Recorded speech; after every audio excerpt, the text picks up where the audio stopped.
Alien రొమ్యులస్. Ratings ఏమో scary అంటూ వచ్చాయి. చూస్తే స్కార్సే మిగిల్చింది. వీళ్ళేంటో వీళ్ళ విధానాలేంటో అర్థం కావట్లేదు ఈ మధ్య. అదే ఫ్యాన్ సర్వీస్ ఇస్తే చాలు, ఇంకేం అక్కర్లేదు అని తీసే హాలీవుడ్ ఫిలిమ్స్ గురించి. ఏదన్నా మూమెంట్ ఉండి ఇస్తే అది వేరే. Only just for the sake of fan service కోసం అంటే ఎలా అండి? అలా చూసుకున్నా it's actually boring alien film.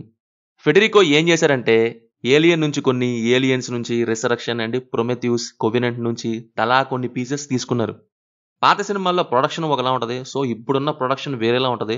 So away as it is scenes పెట్టేసి తీసేద్దామని తీసినట్టుంది. ఓన్లీ గుడ్ థింగ్స్ ఏంటంటే యూసేజ్ ఆఫ్ గ్రావిటీ. మన బోయా న్యూటన్ మావ మీద సెటైర్ వేసారా అన్నట్టుగా ఉంటుంది ఒక డైలాగ్. అది పక్కన పెట్టేస్తే గ్రావిటీ అనే పాయింట్ని అండ్ క్లైమాక్స్లో స్టేషన్ క్రాష్ అయ్యే సీన్స్ ఇవి కొంత బాగున్నాయి. బట్ ఏలియన్ పాయింట్ నుంచి వచ్చిన మిగతా మూవీ మొత్తం మాడిపోయింది.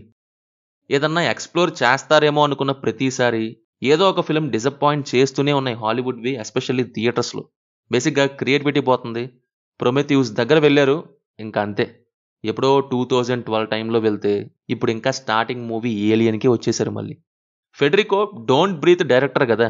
ఏలియన్ ఫ్రాంచైజ్ ఫ్యాన్ సర్వీస్తో పాటు దాంట్లోని థింగ్స్ కూడా పెట్టేస్తే ఓ పని అయిపోద్దని అవి కూడా పెట్టేశారు.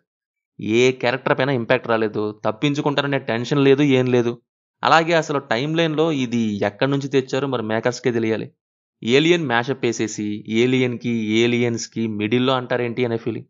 ఆర్ఎల్స్ నేనేమన్నా మిస్టేక్ అయ్యానా ఏమో మరి. పర్ఫార్మెన్సెస్ వైజ్ మెయిన్ లీడ్ అయిన రెయిన్ క్యారెక్టర్ చేసిన కేలీ యాక్టింగ్ అయితే అస్సలు బాలేదు. ఎందుకో కార్డ్బోర్డ్ లాగా అనిపించింది. తన ప్రీవియస్ ఫిలిమ్స్ గురించి నాకు తెలియదు, బట్ దీని వరకు అయితే అలాగే ఉంది.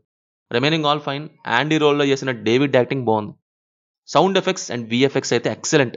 తీసింది అందుకే కదా, అవి లేకపోతే ఎలాగా. స్పేస్ థింగ్స్, డిజైనింగ్ ఇవన్నీ చాలా బాగున్నాయి. Finally boring alien movie. ఒకవేళ మీరు ఏలియన్ ఫ్రాంచైజ్కి కొత్త అయితే మరి మీకు ఇంకోలా అనిపించేమో చెప్పలేను.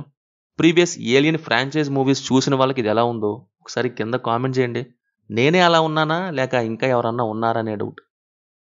సో ఇది మరి ఏలియన్ రొమ్యులస్ మూవీ గురించి. సినిమా చూసారా? చూసుంటే మీకు ఎలా ఉంది కింద కామెంట్స్లో మాతో తప్పకుండా షేర్ చేసుకోండి. రివ్యూ నచ్చితే మన ఛానల్ని సబ్స్క్రైబ్ చేసుకోండి. Will meet in next video. Thank you. జై హింద్.